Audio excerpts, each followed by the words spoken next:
Let's bring you this now. The death toll from the Marshalltown building fire in Johannesburg now sits at 77 after a family positively identified a victim's body yesterday. That gutted building is still cordoned off as officials continue to monitor the scene.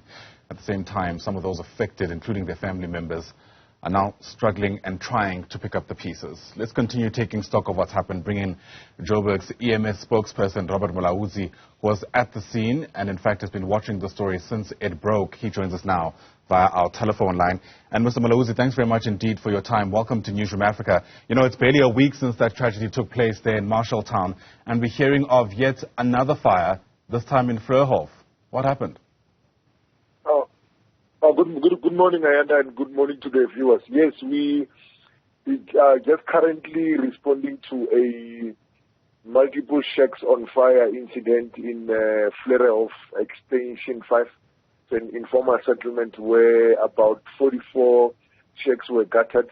In the process, there were two young children between the ages of 2 and 5 who lost their lives during this fire incident. At this stage, Ayanda, the cause of the fire incident is believed to be some candle which was used in one of the shacks, of which our fire investigating team are still going to investigate as to what really caused this fire incident. Right now, we have activated our community leaders in the area. Our disaster management officials are on site to start facilitating relief for the affected families out of this fire incident. Sure. I mean, some of the people who are watching will be forgiven if they feel like they're going through a deja vu moment, because just last month we were in the same area because over 40 shacks had burnt down. Yes. We had a same similar fire incident in the area a month or so ago. So this is exactly the same area where we had that fire incident. So we are hoping that going forward, maybe we need also to intensify our public education efforts in this area to, conscientize our residents about the safe use of, these heating devices, because most of these communities here, they might still be using your what I call traditional heating devices, your paraffin stoves, candles, which might be, cause them to be vulnerable to fire incidents. Sure. You've mentioned in the latest incident that 2 children have died. Is that the only casualty? Are those the only people who lost their lives? Yeah, there is one casualty who is believed to be the mother of the kids who passed on, who sustained injuries. She was transported to the local healthcare facilities for further medical care by our Gauteng Emergency Medical Services paramedics. Yeah.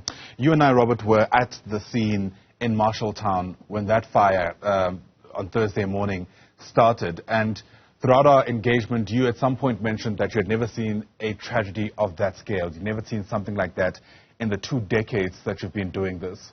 And now we're speaking again on a completely different incident less than a week later.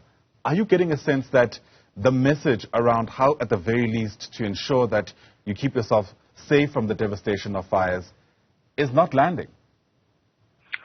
Yeah, I will say that, it is landing or it's not landing because, previously we used to have a lot of fire incidents where our communities will be, find themselves homeless because of the fire incidents which were occurring mostly in the informal settlements. And we started, I think it was around the year 2000, 2001, then we started introducing our public education initiatives in the fire service, which was mainly to educate our residents about the safe use of, heating devices, what it is that they can do. We went even a step further to have, centers, be safe centers in all the regions in the city of Johannesburg. Mostly of these centers are based at the fire stations in all 7 regions of the city, where now we're inviting our residents to visit the centers to be informed, trained about life and fire safety educational programs. After that, we've seen, a decrease in terms of the number of fire incidents which we've been witnessing. But right now, yes, we're seeing an increase in terms of the number of fires in our inner city, mostly the buildings which are in the inner city, which are mostly abandoned and hijacked. So I'm sure that the tragedy which just occurred a few days ago will intensify that process of us as a city to make sure that we eradicate this kind of buildings, or we have stringent bylaws which are going to prevent these hijackers to be able to hijack this kind of buildings. Yeah, absolutely. In fact, we're still hearing of people trying to get back into the building to claim whatever of their property that they feel wasn't affected by the blaze there in Marshalltown. How much of an issue was that for you when you're trying to respond to the scene in the last few days? Yeah, we from our side, Ayanda, we didn't really have in terms of problems in terms of entering the building, because you will know that we have got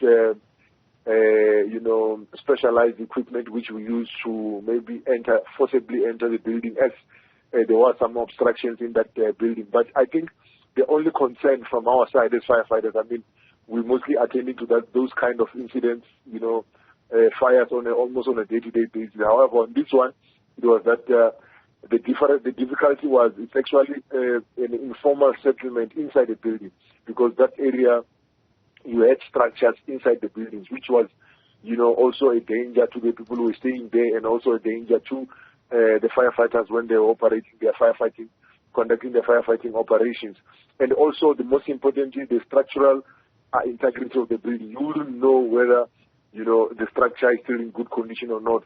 So there was always concern about firefighter safety. But I'm happy that with the experiences which we have gathered, over the years as the firefighters, especially in terms of managing disasters in incidents like on this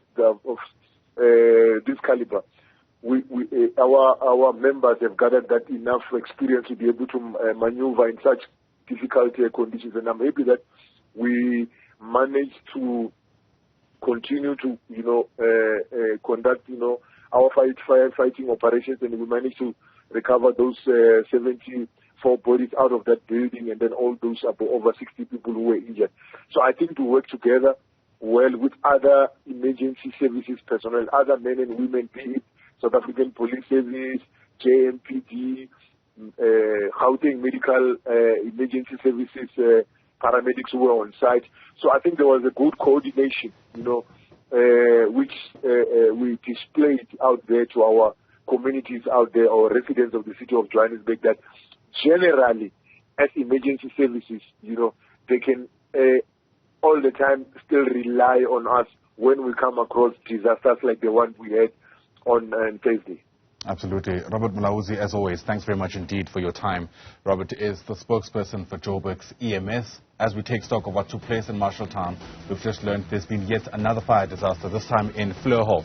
44 shacks going up in flames, and I'm afraid 2 children have now been confirmed to have died in that particular tragedy. It's a developing story this Sunday morning for you, and we'll certainly get you a whole lot more details once they're confirmed.